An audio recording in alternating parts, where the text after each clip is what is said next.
Verá Brasil, tudo bem com vocês? Espero que seja tudo muito ótimo. Vamos dar continuidade, né, à leitura desse livro aqui. Hoje vamos para o capítulo 1, que chama Clareza, Pôr o Amor em Palavras. Esse livro aqui é o Tudo sobre o Amor, da Bell Hooks. A ideia é a gente ler um capítulo de cada vez e conversar algumas coisinhas. Depois que eu li esse primeiro capítulo, eu fiquei pensando muito sobre várias questões, assim, em como que eu posso transformar o meu dia a dia, sabe? E ressignificar tudo que eu aprendi e achei que tinha aprendido sobre o amor. E é claro também que não é porque a Bell Hooks está dizendo que esse é o caminho, né, que você tem que seguir, que a gente tem que usar isso aqui como se fosse uma regra, né, pra vida. É um estudo, é uma linha de pensamento e tal. Muitas vezes, pelo que eu tô lendo, eu concordo com ela. Nesse primeiro capítulo, ela vai falar muito sobre a gente aprender a entender o que é o amor. Então eu vou ler um trechinho aqui. A palavra amor é um substantivo,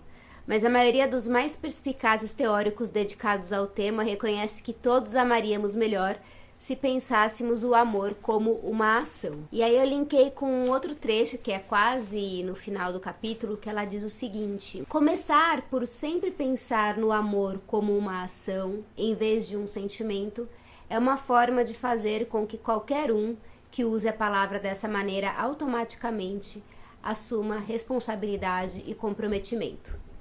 Somos com frequência ensinados que não temos controle sobre nossos sentimentos. Contudo, a maioria de nós aceita que escolhemos nossas ações, que a intenção e o desejo influenciam o que fazemos.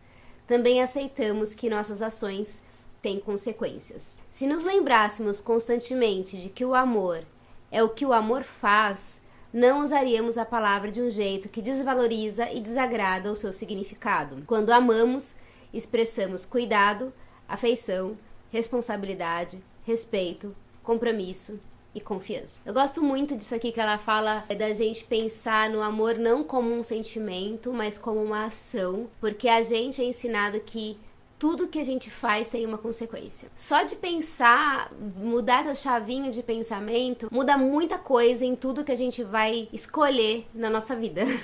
Não sei, eu fiquei pensando muito sobre isso, sabe? Eu sempre disse que eu achava que amor tem a ver com escolha. É construir uma relação com alguém, seja uma relação de casal, ou com um amigo, ou com algum familiar. Essa relação que você vai construir de amor é uma escolha. Você escolhe se dedicar àquele afeto. Por que você ama essa pessoa? Não é porque aconteceu, porque, sabe, não foi uma coisa do acaso, não tem a ver com o acaso, tem a ver com uma escolha. Faz com que a gente tenha, de fato, comprometimento com aquilo que você está construindo com outra pessoa. E isso é uma das coisas que eu acho que são bastante caras pra nossa sociedade. A gente pouco se compromete com outras pessoas. A gente não quer se comprometer com nada, na real. Não é à toa que muitas pessoas desaparecem sem ao menos dar explicação. E diziam que amavam. Isso não é amar. O que você sentia era uma outra coisa. Não estava transformado no ato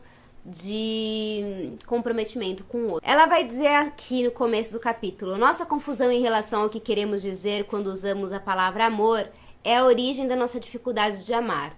Se nossa sociedade tivesse um entendimento estabelecido quanto ao significado do amor, as definições de amor nos dicionários tendem a enfatizar o amor romântico, definindo-o primeiro e principalmente como afeição profundamente terna e apaixonada por outra pessoa, especialmente quando há atração sexual. Afeição profunda não descreve de forma realmente adequada o significado do amor. E aí ela vai citar um estudioso aqui, que é o Erich Fromm, que ele vai falar: a vontade de se empenhar ao máximo para promover o próprio crescimento espiritual ou de outra pessoa. O amor é o que o amor faz. Amar é um ato da vontade, isto é, tanto uma intenção quanto uma ação.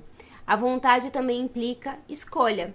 Nós não temos que amar, nós escolhemos amar. Eu tava esses dias assistindo um programa de televisão que é horroroso, O Casamento às Cegas. Eu comecei a assistir a primeira temporada, uma época, achei um horror, mas eu sempre assisto esse programa porque eu me interesso pela forma como as pessoas enxergam essa experiência, que eles chamam de um experimento, né? Não sei se vocês já assistiram a esse programa. Agora que eu tava assistindo esse programa, além desse livro da Bell Hooks, eu falo assim, gente, esse programa é um desserviço social, sabe? Porque as pessoas ali, elas não estão em busca de um amor, né? Elas estão em busca de um casamento, da instituição casamento, do que a sociedade diz que a gente tem que fazer no decorrer da nossa vida, sabe? Eles sempre falam assim, será que o amor é cego? Será que é possível construir o amor sem conhecer a pessoa fisicamente, porque elas ficam em cabines e tal. E depois de um tempo que elas se escolhem, que elas decidem que é aquela pessoa que elas querem ficar porque tem afinidades, enfim, eles acabam se conhecendo presencialmente, né? Pessoalmente mesmo. A maioria das pessoas, elas querem que aquela outra pessoa tenha características que sejam exatamente aquelas que você admira e vice-versa. E não há um interesse real em construir alguma coisa com respeito e comprometimento em relação ao indivíduo. É uma necessidade de saciar aquilo que, em tese, pra você é importante e que muito possivelmente te falte. É óbvio que vai gerar frustração, vai gerar desentendimento futuro, porque começa de um jeito tudo errado. O amor não pode ser construído às cegas, de fato. Ele tem que ser uma escolha, tem que ser uma construção. A Bell diz aqui mais adiante que para amar verdadeiramente, a gente deve aprender a misturar vários ingredientes: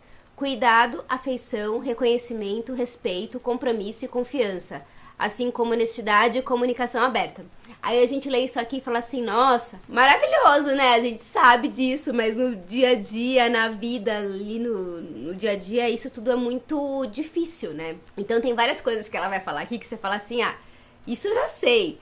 Só que no dia a dia é que são elas, né? E justamente porque ela fala aqui que tem que misturar todos esses ingredientes, ela vai pra um lugar que é muito interessante, que eu acho que é uma das coisas mais importantes que ela fala nesse capítulo. Cuidado não necessariamente tem a ver com amor. Só cuidado não significa que você ama. E ela vai dar o exemplo, né? Que a maioria das famílias são disfuncionais, são problemáticas, né? Que a gente aprende a amar de uma maneira completamente equivocada, né? E é óbvio que a maioria dos pais cuidam de seus filhos, né? É um dos papéis, né? Quando você tem um filho, você cuida.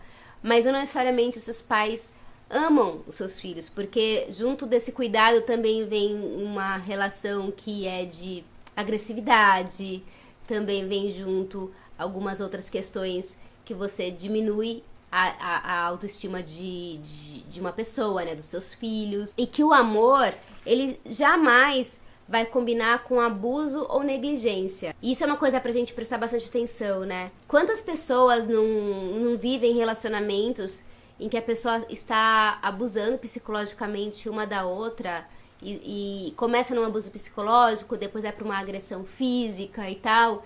E aí a pessoa justifica aquela situação. Ah, eu gritei com você, mas é porque eu te amo. Eu te bati, mas eu te amo. Tem situações de crimes passionais que a pessoa vai lá e mata. Eu matei porque eu amava. E o amor não concebe ter esse sentimento por uma pessoa e abusá-la. Então, se você usar esse discurso, ah, ele às vezes me trata mal, às vezes ele é ríspido ou ela é ríspida comigo, mas ela me ama, a gente tem que parar a pensar. Então toda essa nossa visão do que é o amor é deturpado também. A gente aprende isso desde criança, porque o pai e a mãe às vezes não batem na criança e diz, não, isso é cuidado, eu tô educando. Então a gente já começa a crescer com uma visão completamente deturpada, né, do que é esse amor. Porque se você aprende errado, a gente, como é um ser mimético, né, a gente aprende por imitação, a gente nunca vai conseguir amar. Então, quanto mais disfuncional é a nossa família, óbvio que a gente vai ter uma relação com amor completamente disfuncional quando a gente se tornar adulto. Ela diz aqui, a maioria das crianças abusadas física e ou psicologicamente foi ensinada pelos adultos responsáveis que amor pode coexistir com abuso, e em casos extremos, o abuso é uma expressão de amor. Esse pensamento defeituoso com frequência molda nossas percepções adultas do amor. Então, assim como nos apegamos à ideia de que aqueles que nos machucaram quando éramos crianças nos amavam, tentamos racionalizar o fato de sermos machucados por outros adultos, insistindo que eles nos amam. Então a gente vai aceitando quando a gente se torna adulto essas violências e a gente aceita porque a gente foi criado dessa forma, né? Muito doido isso, né? Aí ela vai falar que muitos de nós desejamos amor, mas nos falta coragem para correr risco.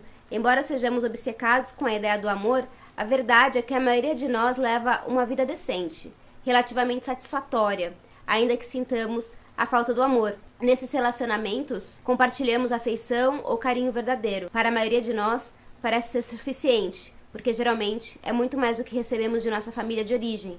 Sem sombra de dúvida, muitos de nós se sentem mais confortáveis com a ideia de que o amor pode significar qualquer coisa para qualquer um, precisamente, porque quando o definimos com precisão e clareza, isso nos deixa cara a cara com o que nos falta, com uma alienação terrível. A verdade é que em nossa cultura, muitas pessoas não sabem o que é o amor. E esse desconhecimento parece um segredo horrível, uma ausência que precisamos esconder. Tudo isso parece, assim, meio utópico, né? Parece utópico, acho que justamente porque a gente é educado, a gente não aprende, né? Que é o que ela fala aqui no começo, né? Pôr o amor em palavras. A gente aprende desde criança que amor é um sentimento. E pronto. Você diz que sente, que ama, e pronto, tá resolvido, né? Eu te amo.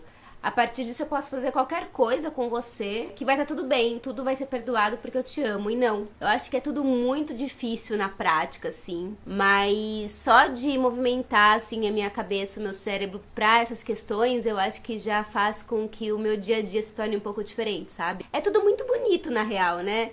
Eu acho que se a gente tivesse tudo em torno dessa palavra como essa ação que ela diz aqui, eu acho que a gente viveria num mundo muito melhor. Isso tudo junto da queda do patriarcado, junto com a queda do capitalismo, né?